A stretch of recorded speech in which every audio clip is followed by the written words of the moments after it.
Hello everyone.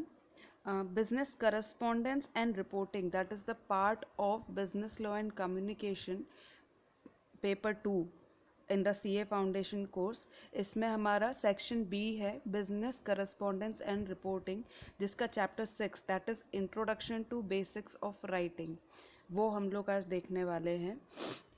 Introduction to basics of writing.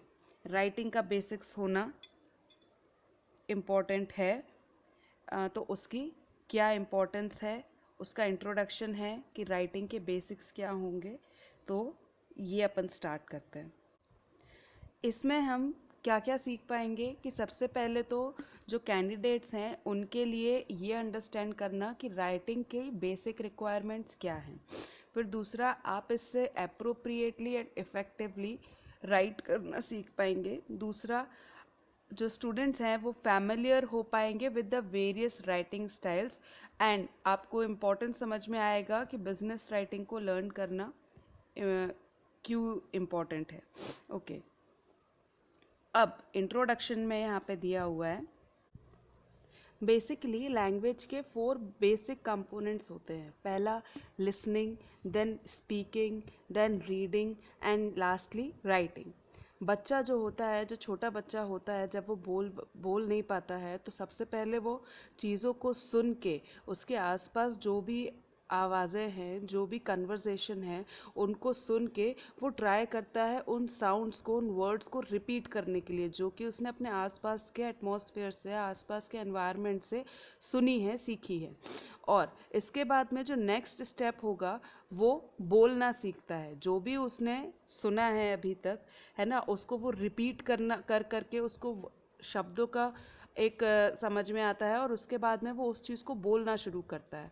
इसके बाद में जो बच्चा रहेगा वो अल्फ़ाबेट्स को, वर्ड्स को रिकॉग्नाइज करना शुरू करता है और इसी तरह से वो रीड करना स्टार्ट करता है. और जो सबसे लास्ट स्किल होती है वो होती है राइटिंग की. Alphabets, then words, then sentences बनाना, फिर उसको पैराग्राफ में बदलना और फाइनली वो पूरा रिटन कंपोजिशन अपने आप से लिखना. द प्रोसेस, इस प्रोसेस में काफ़ी टाइम लगता है जब तक एक इंडिविजुअल या फिर जब तक एक पर्सन उस चीज़ को करने के लिए केपेबल हो पाता है.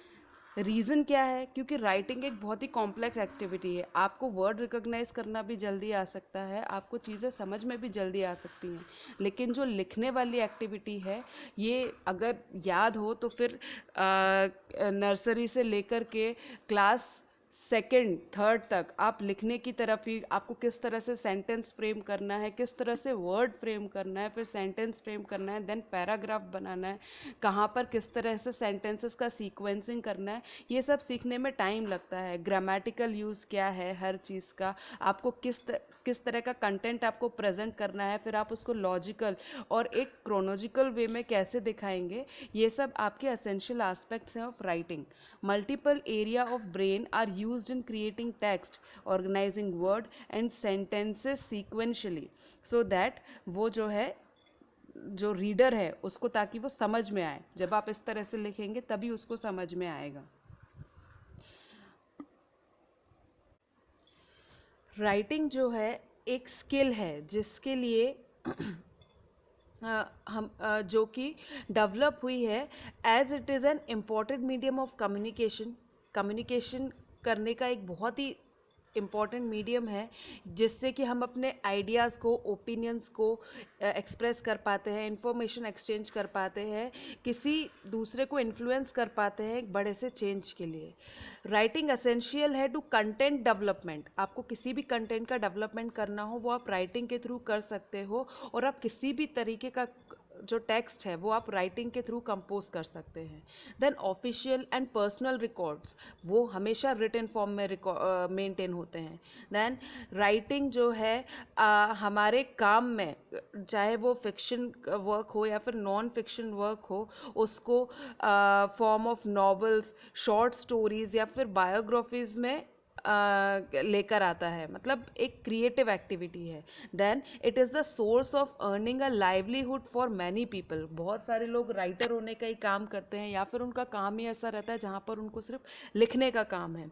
राइटिंग जो है, राइटिंग डाउन आइडियाज़ जो है वो हेल्प करते हैं कि आपके थॉट प्रोसेस में क्लियरिटी आए।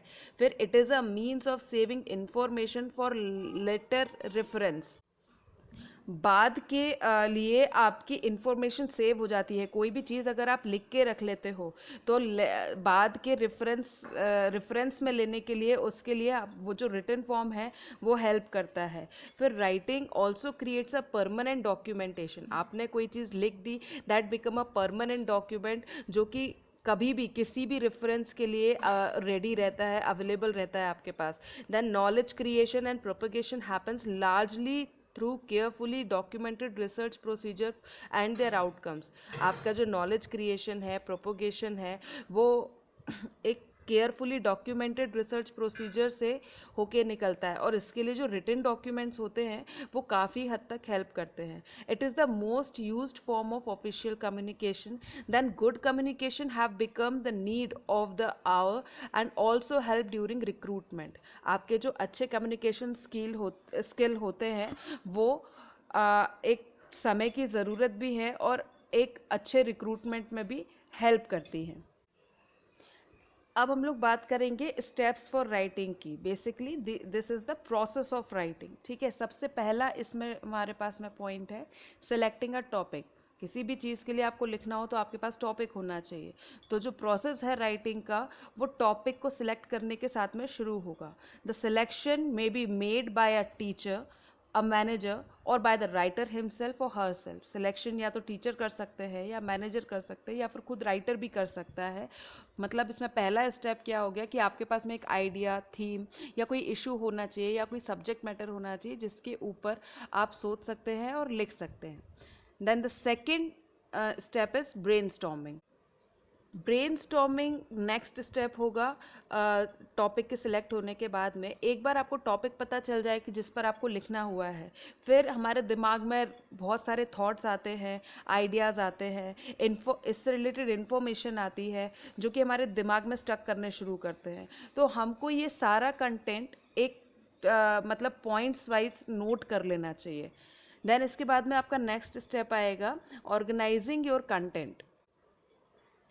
कंटेंट को ऑर्गेनाइज करना मतलब हमें एक फ्रेमवर्क बनाना है जिस पर हमारा जो रिटन वर्क होगा वो बेस्ड रहेगा। सबसे पहले हम लिस्ट बनाएंगे, जो मेन सब पॉइंट्स है जो हमको इंक्लूड करने हैं हमारे राइटिंग में, उसमें जो भी मेन सब पॉइंट्स होंगे वो हम उसकी लिस्ट बनाएंगे। उसके बाद में सारे सब्जेक्ट मैटर जो कि आपके पॉइंट्स में इंक्लूड होंगे अंडर द सब हेडिंग, उनको अपन लोग नोट डाउन करेंगे। फिर आपको उन पॉइंट्स की सीक्वेंसिंग डिसाइड करनी है कि कौन सा हेडिंग पहले आएगा, फिर उसके बाद में कौन सा हेडिंग आएगा। आप चाहें तो कुछ डायग्राम की या फिर आउटलाइन की हेल्प ले सकते हैं ताकि आप लोग अपने आइडियाज़ को प्रॉपर तरीके से ऑर्गेनाइज कर पाएँ। कुछ ग्राफिक एग्जांपल आप यहाँ पे देख सकते हो, जैसे कि इसमें दिया है रे डायग्राम। मतलब यहाँ पे क्या है, right the main topic in the circle. जिस भी टॉपिक पे आपको लिखना है वो सर्कल में लिखेंगे, और जो रिलेटेड कैरेक्टरिस्टिक है वो आप उनके रेज पे लिख सकते हैं, एंड ऑफ द लाइंस जो है उस पर लिख सकते हैं। नेक्स्ट है अपना जो सीक्वेंशियल फॉर्म है, इस तरह से लिस्ट, हम सारे सीक्वेंस को वन बाय वन लिस्ट कर देंगे ताकि हम अपना कंटेंट प्रेजेंट कर पाएँ, वहाँ से हम हेल्प ले सकते हैं। देन कंपैरिजन एंड कॉन्ट्रास्ट, हम सारे सिमिलैरिटीज़ एंड डिससिमिलैरिटीज़ को लिस्ट कर सकते हैं। जैसे अपन डिफरेंस बिटवीन लिखते हैं ना, वो कॉलम बनाकर उस तरह से एडवांटेजेस डिसएडवांटेजेस अलग अलग कॉलम में उसको लिख सकते हैं। तो ये इस तरह से क्या होगा कि कंपैरिजन हो जाएगा, कोई भी दो टॉपिक्स में या फिर कोई भी दो पॉइंट्स में हम कंपेयर कर सकते हैं। देन इसके बाद में प्रॉब्लम एंड सॉल्यूशन, हम प्रॉब्लम्स को बताएंगे और उसके लिए जो भी रिकमेंडेड सॉल्यूशन हो सकता है उसको बताएंगे। तो हमने एक ब्लॉक में प्रॉब्लम लिखा है, फिर उसका सॉल्यूशन क्या हो सकता है वो एक ब्लॉक में लिखा है। देन एक और डायग्राम यहाँ पे दिया है कॉज एंड इफेक्ट। यहाँ पर हम लोग कॉज बताएंगे, किसी भी चीज़ को होने का कारण क्या है, और उसका इफेक्ट क्या होगा। तो हमने जितने भी इफेक्ट होंगे उसकी एक लिस्ट बना ली इसमें डायग्राम में। तो डायग्रामेटिक प्रेजेंटेशन जो है वो आप जो कंटेंट को ऑर्गेनाइज करने में क्लैरिटी लेकर आता है। आप अपने थॉट्स को लेकर भी क्लियर हो पाते हो, और जो भी चीज़ होती है ये आपके लिखते समय पे आपको हर चीज़ क्लियर रहेगी कि किसी भी चीज़ का कॉन्ट्रास्टिंग पॉइंट क्या है, उसका कंपैरिजन कैसा है, अगर कोई प्रॉब्लम है तो उसका सॉल्यूशन क्या है, कॉज एंड इफेक्ट रिलेशनशिप कैसा है, ये सब आपको समझ में आएगा जब आप कंटेंट को प्रॉपरली इन तरीक़ों से ऑर्गेनाइज करेंगे। इसके बाद में हम लोगों का जो नेक्स्ट स्टेप है, नेक्स्ट प्रोसेस है, सॉरी नेक्स्ट स्टेप है इस प्रोसेस में, वो है writing. Writing is the most important step, है ना। यहाँ पर हम लोग वर्ड्स चूज़ करेंगे, और हमारे आर्टिकल्स की इंटरेस्टिंग बिगनिंग हो, हम इस पर फोकस करेंगे, सूटेबल सेंटेंसेस फ्रेम करेंगे, पैराग्राफ को डिवाइड करेंगे। देन इसके बाद में डायलॉग्स वगैरह जो भी आपको उसमें डालने हैं, इलस्ट्रेशंस, एग्जाम्पल्स, ये सब इंक्लूड करेंगे। फिर आपको ये भी डिसाइड करना है कि जो आपका रिटन कंटेंट है, कंटेंट है, वो आपके रीडर पर इम्पैक्ट डालता है कि नहीं डाल रहा है, वो उसको इन्फ्लुएंस कर पा रहा है कि नहीं कर पा रहा है। ये एक बहुत ही टाइम कंज्यूमिंग और मेहनत करने वाला काम है। आप बार बार लिखेंगे, डिलीट करेंगे, रीराइट करेंगे, जब तक आपका final written document is not ready, तब तक ये प्रोसेस चलती ही रहेगी। देन इसके बाद में नेक्स्ट हमारा जो स्टेप है वो है रिवाइजिंग। रिवाइजिंग मीन्स आपने जो कुछ भी लिखा है उसको आप दोबारा से एक बार रिविजिट कर रहे हैं, और उसमें देख रहे हैं कि कहीं कोई एरर तो नहीं है, कहीं कोई दिक्कत तो नहीं है, ऐसा तो नहीं कि सीक्वेंसिंग कहीं पे एक दो पॉइंट्स की गलत हो गई हो, या फिर कहीं पे ग्रामेटिकल मिस्टेक हो गई हो। तो रिवाइजिंग के लिए बोला गया है कि आप किसी भी टेक्स्ट को रिवाइज करने के लिए अपने आप को एक ब्रेक दें, जिससे आपको एक फ्रेश पर्सपेक्टिव मिल पाएगा, और ये आपकी रिवाइज करने की एबिलिटी को एनहांस करेगा, ताकि आप एरर्स को नोटिस कर पाएँ। इस स्टेज पे क्या होगा कि आप ऐड कर सकते हो, डिलीट कर सकते हो किसी भी कंटेंट को, मैटर को रीऑर्गेनाइज कर सकते हो, है ना। और बहुत सारे सेक्शन पर दोबारा बहुत सारे सेक्शंस को इम्प्रूव भी कर सकते हो अपने राइटिंग स्किल्स में। देन इसके बाद में next step is editing and proof reading. एक बार टेक्स्ट रेडी हो जाता है तो it is time to proof read it for spelling, grammar, punctuation and sentence structure errors. अब इसके बाद में आप स्पेलिंग के लिए, ग्रामर के लिए, मतलब ये जो छोटी छोटी मिस्टेक्स होती हैं उन सब चीज़ों को आप इसमें देखेंगे। और ये जो है एक एक्सपर्ट से कराया जाता है ये काम, जो इस फील्ड में एक्सपर्ट हो, जिसको इन सब की पूरी नॉलेज हो। Then last step is publishing and printing. एक बार आपका फाइनल डॉक्यूमेंट रेडी हो गया तो आप इसे प्रिंटिंग के लिए भेज सकते हैं, वेबसाइट पर डाल सकते हैं ताकि आपके व्यूअर्स उसको देख पाएँ, है ना। और आप इसको रिसर्च डॉक्यूमेंट की तरह भी यूज़ कर सकते हो। तो ये हमने देखे राइटिंग के प्रोसेस क्या है। ये सबसे पहली चीज़ क्या है इसमें कि आप टॉपिक सिलेक्ट करेंगे, देन उसके लिए आप ब्रेनस्टॉर्मिंग करेंगे। ब्रेनस्टॉर्मिंग में क्या है कि आपने जो भी टॉपिक सिलेक्ट किया उसके लिए जो भी थॉट्स, आइडियाज़, इन्फॉर्मेशन आपके पास में है ना, उन सबको आप एक जगह पे नोट डाउन कर लें। देन इसके बाद में आप कंटेंट को ऑर्गेनाइज करेंगे।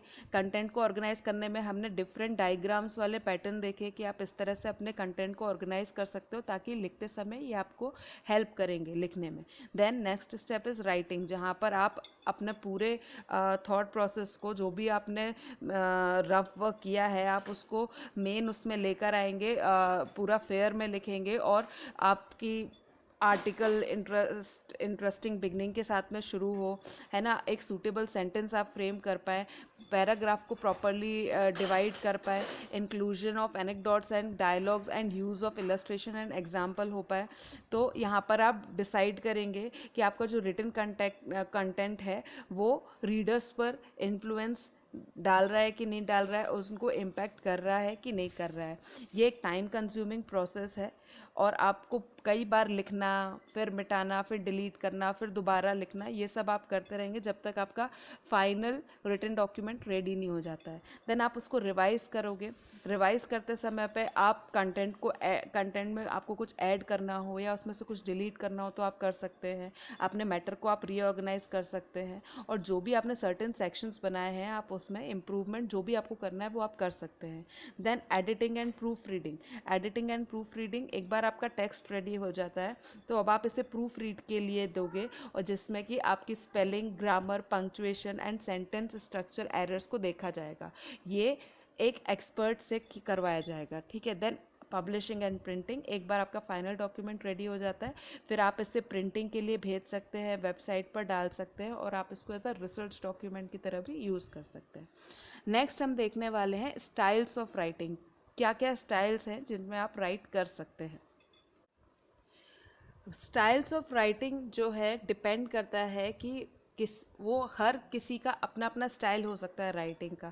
कोई स्टोरी लिखता है, कोई किसी के ऊपर बायोग्राफी लिखता है, कोई किसी चीज़ के बारे में लिखता है, कोई साइंटिस्ट होता है तो अपनी थीसिस या फिर अपने एक्सपेरिमेंट्स को लिखता है।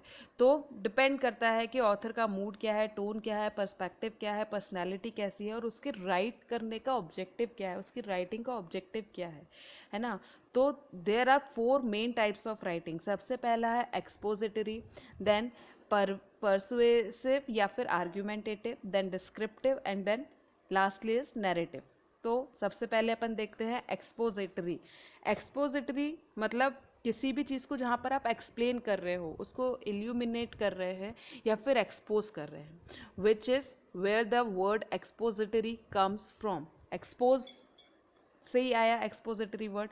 मेन पर्पस इस टाइप की राइटिंग का क्या होगा, आपको इन्फॉर्मेशन स्प्रेड करनी है।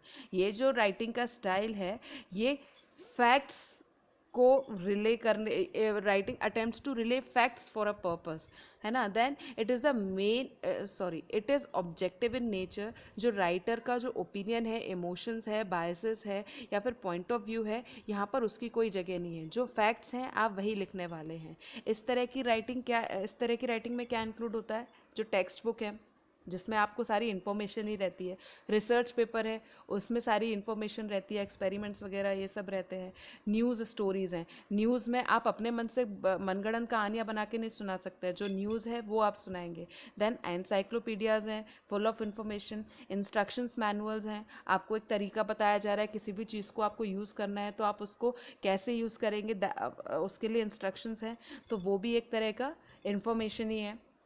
देन रेसिपीज और कोई भी process description, that is also an information. Essays में आप अपने मन से कुछ नहीं लिखते हैं, कोई भी चीज़ है आप उसके इन्फॉर्मेशन प्रोवाइड कर रहे हैं, उसके बारे में फैक्ट्स दे रहे हैं, एविडेंसेस दे रहे हैं, और उसके बाद में हमारे एसेज लिखते हैं। और कोई भी रिपोर्ट हमेशा किसी ना किसी सर्वे या एक्सपेरिमेंट पर बेस्ड होती है, तो वो भी फैक्ट्स पर बेस्ड है। तो these are what expository styles of writing. ये सारे के सारे एक्सपोजिटरी स्टाइल्स ऑफ राइटिंग हैं। नेक्स्ट स्टाइल ऑफ राइटिंग है हमारा परसुएसिव या फिर आर्ग्यूमेंटेटिव। यहाँ पर ये जो राइटिंग है, ये किसी को कन्विंस करने के लिए, किसी को इन्फ्लुएंस करने के लिए, मतलब जो भी आपका रीडर है आप उसको कन्विंस कर रहे हो या क्या नाम से इन्फ्लुएंस कर रहे हो किसी भी आइडिया या फिर किसी भी इशू के लिए। तो यहाँ पर जो राइटर है वो रीडर को परसुएट करता है to accept his point of view, कि आप उसके पॉइंट ऑफ व्यू को एक्सेप्ट करें through argument supported by reasoning and facts. उसने जो भी एविडेंसेस एंड फैक्ट्स आपको दिए हैं उसके बेसिस पर आप उसके राइटर के पॉइंट ऑफ व्यू को एक्सेप्ट करें। That is what the writer here persuades. ठीक है, परसुएसिव राइटिंग जो है वो कॉमन होगी एडिटोरियल्स में वो भी लोगों को इन्फ्लुएंस करने के लिए होता है, वो लोग अपनी राय बताते हैं। देन स्पीचेस जो हैं, जो भाषणबाजी होती है, उसमें भी ये भी पूरा इन्फ्लुएंस करने के हिसाब से है। देन बिजनेस आइडिया, आपको कोई भी बिजनेस आइडिया कोई दे रहा है तो that is for influencing one to start their business with this idea. Okay, then complaints में आप अपनी तकलीफ उनको बता रहे हैं, किसी को भी आप अपनी तकलीफ बता रहे हैं तो वो भी आपको कन्विंस कर रहे हैं कि आप हमारी बात माने, हमारी ये ग्रीवेंसेस हैं। देन क्रिटिकल एनालिसिस, रिव्यूज़, जो फिल्म, बुक्स एंड इवेंट्स के जो रिव्यूज़ होते हैं, that is also. Then advertisement में भी आपको इन्फ्लुएंस किया जा रहा है क्या, कि आप किस तरह से लोगों को सामान खरीदने, किसी भी प्रोडक्ट को खरीदने के लिए इन्फ्लुएंस कर पाते हैं। ये जो राइटिंग का स्टाइल है इसमें इन्वॉल्व होता है किसी भी particular action, object, person, place, event या फिर सेंस का डिस्क्रिप्शन। जो एक्सपोजिटरी वाला स्टाइल हमने देखा था और जो डिस्क्रिप्टिव है, ये काफ़ी कुछ सिमिलर है, लेकिन जो डिस्क्रिप्टिव है ये थोड़ा सब्जेक्टिव स्टाइल होता है। यहाँ पर जो डिस्क्रिप्शन वाला पार्ट है ये बहुत डिटेल में होता है। आप किसी भी क्या नाम से सब्जेक्ट के ऊपर बहुत डिटेल में लिखते हैं। It is vivid, uses figures of speech and allows the reader to sense, see and feel everything that a particular phenomena evoked in the writer। मतलब वो यहाँ जैसे हम लोगों ने एक्सपोजिटरी में देखा था कि यहाँ पर हम अपनी फीलिंग कोई नहीं डालते हैं, लेकिन यहाँ पर आप क्या फील करते हैं, आप क्या देखते हैं एक पर्टिकुलर फिनोमेना के बारे में, तो वो आप सब यहाँ पे लिख सकते हो। अगर हम डिफ्रेंशिएट करें between the expository and descriptive explanation, तो इधर पे क्या होगा कि जो रीडर है वो यहाँ पे ज़्यादा सब्जेक्टिव या ऑब्जेक्टिव होगा। एक्सपोजिटरी राइटिंग में हम इम्पार्शियल या फिर जो भी हम लिख रहे थे वो फैक्ट्स पर बेसिस था, लेकिन जो सब डिस्क्रिप्टिव राइटिंग है वो ज़्यादा पर्सनलाइज्ड होगी, है ना। और जो डिस्क्रिप्टिव राइटिंग है वो जो रीडर है उसको क्या नाम से डिस्क्रिप्टिव राइटिंग जो है वो रीडर का फोकस अटेन करने के लिए ज़्यादा केपेबल होती है।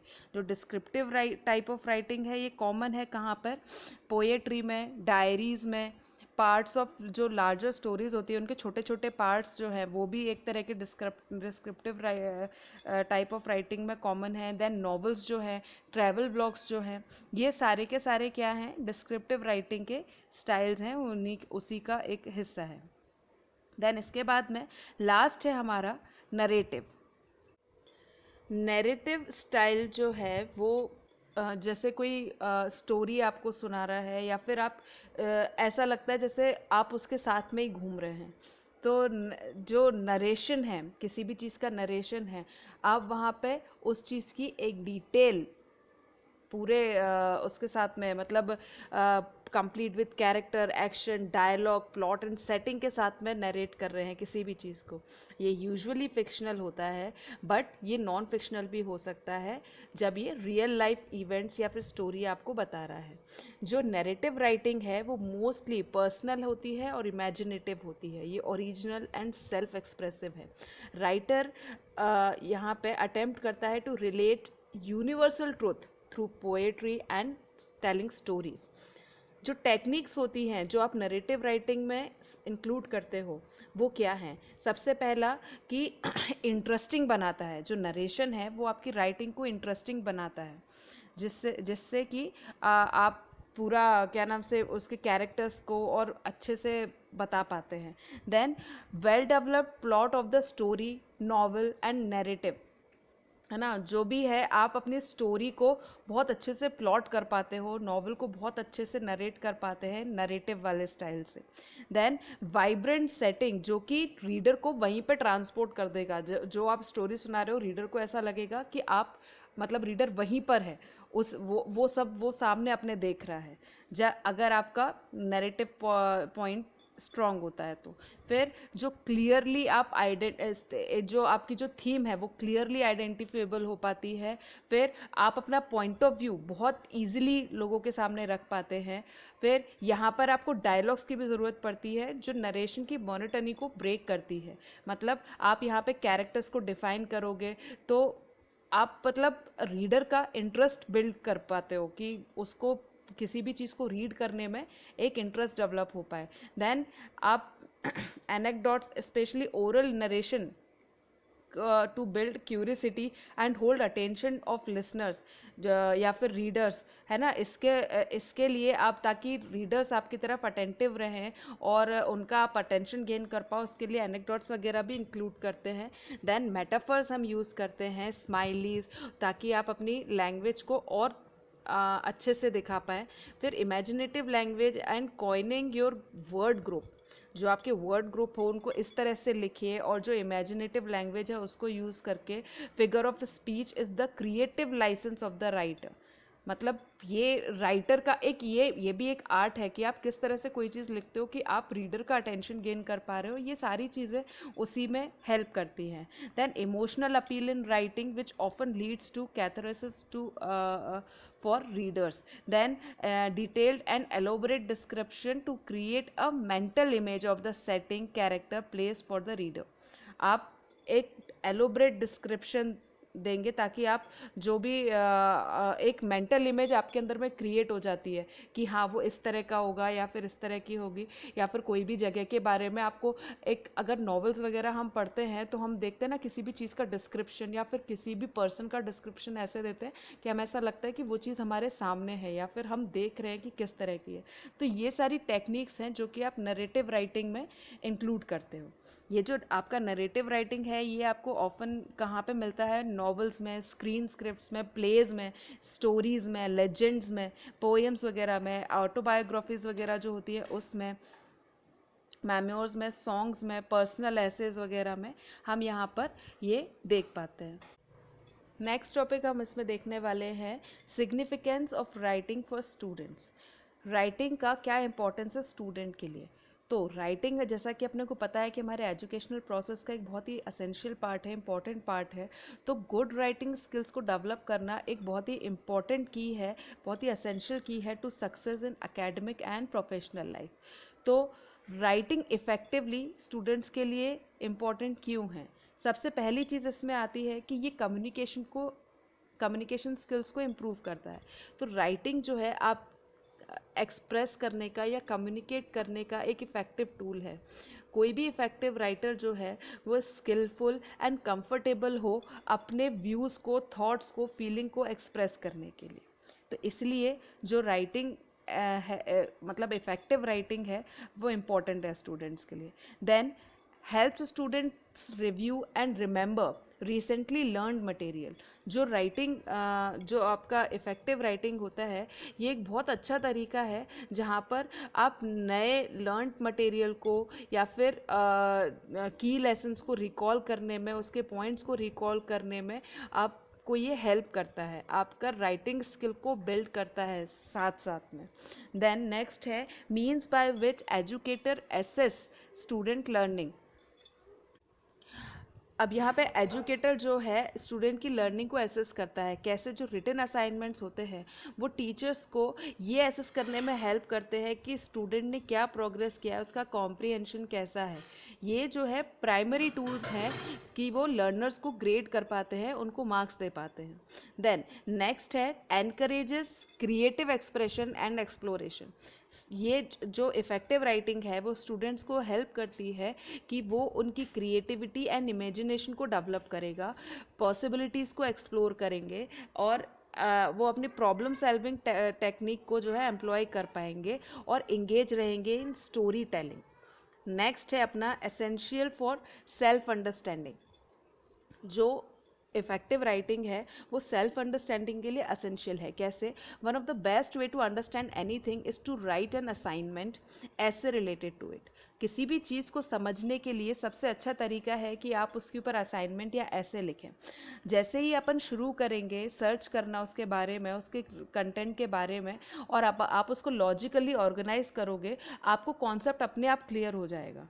जो क्रिएटिव राइटिंग है वो ऑथर को हेल्प करता है कि वो अपने थॉट्स को और फीलिंग्स को क्लियरली अंडरस्टूड कर पाए बाय सेल्फ अंडरस्टैंडिंग से. देन नेक्स्ट है अपना फ्यूचर करियर प्रोस्पेक्ट्स. एम्प्लॉयर्स जो है वो इंक्रीजिंगली तेज़ी से कंप्लेन कर रहे हैं कि लोगों में जो एडिक्वेट कम्युनिकेशन स्किल्स होते हैं उनकी कमी है. और amongst the youngsters possessing good communication skill जो है किसी भी जॉब के लिए एक प्री रिक्विजिट है.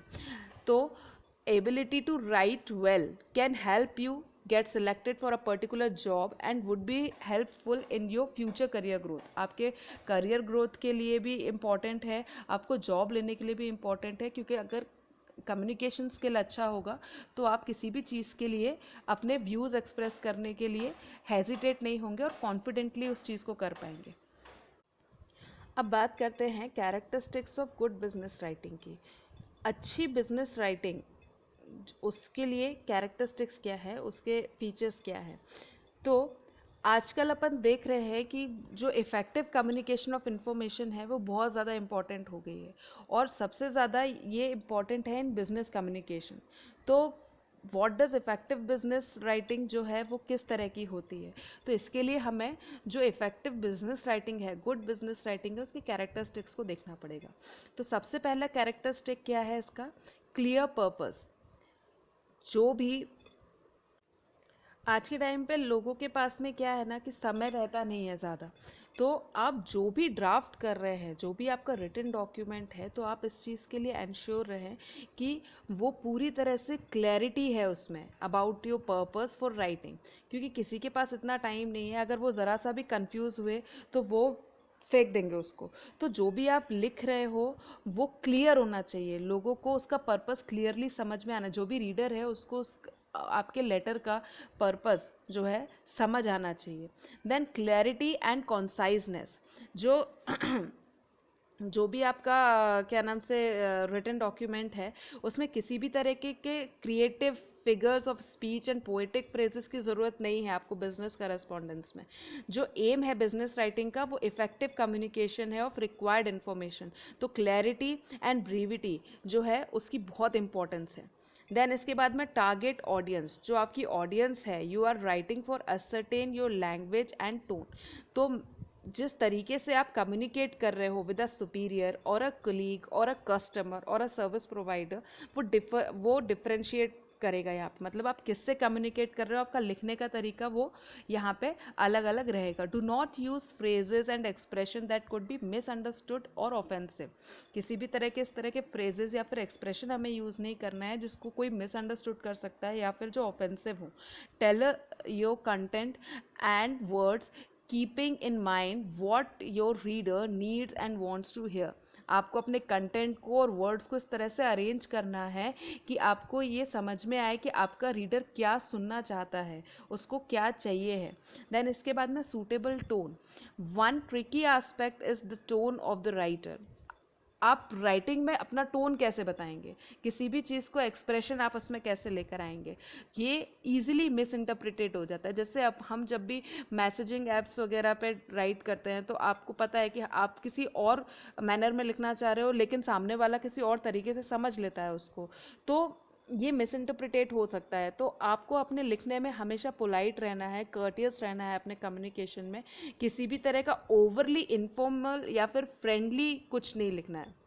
जो भी है एक सब सॉरी एक मैनर में आपको बिल्कुल पोलाइट होकर और कर्टियस होकर अपना बिजनेस लेटर लिखना है, बिजनेस राइटिंग करनी है। Then appropriate format. Appropriate format क्या बोलता है कि जो बिजनेस मोड ऑफ राइटिंग है उसके कुछ स्पेसिफाइड फॉर्मेट्स होते हैं, letters, proposal, memos and many other types of business writing जो है वो कुछ स्टैंडर्ड फॉलो करते हैं, कुछ स्टैंडर्ड फॉर्मेट्स जो हैं उनको फॉलो करते हैं, क्योंकि इससे बहुत तरह के miss interpretation and confusion avoid हो पाते हैं। तो जो रीडर है वो क्विकली आइडेंटिफाई कर लेता है कि आपके डॉक्यूमेंट का पर्पस क्या है। उस attention to format is more important in business writing than most other kinds of writing, है ना। जो फॉर्मेट है उसको ध्यान में रखना बहुत ज़्यादा ज़रूरत है बिजनेस राइटिंग में, ताकि जैसे अपन लेटर्स वगैरह लिखते हैं तो आपने उसमें सब्जेक्ट लिख दिया ऊपर तो आपको पर्पस अलग ही समझ में आ गया, फिर आपने जो भी लिखा तो उसमें आप अपना जो मेन मोटिव है लेटर का उसको आप अपने पूरे बॉडी ऑफ लेटर में लिखेंगे, तो उसको अपने आप समझ में आ जाएगा। तो इस फॉर्मेट को आपको यूज़ करना है। देन लास्ट हमारा जो कैरेक्टरिस्टिक है वो क्या है? पर्सनल ओपिनियंस या फिर इमोशंस। जो बिजनेस कम्युनिकेशन है वो बेस्ड होती है फैक्ट्स एंड फिगर्स पे। जो राइटर का पर्सनल ओपिनियन है या फिर पर्सपेक्टिव है on a matter does not carry any weight. आप क्या सोचते हैं, आपका खुद का परसेप्शन क्या है, इससे कोई मतलब नहीं होता है। तो उनको सिर्फ कंपनी की पॉलिसी एंड डायरेक्टिव्स को फॉलो करना है। I think, I feel, in my opinion वाले इस तरह के फ्रेजेस आपको बिजनेस राइटिंग में यूज़ नहीं करने हैं। सो यहाँ पर ये चैप्टर फिनिश होता है, और अगर आपको कोई भी डाउट है तो प्लीज़ आप कमेंट सेक्शन में बता सकते हैं। Thank you, have a nice day.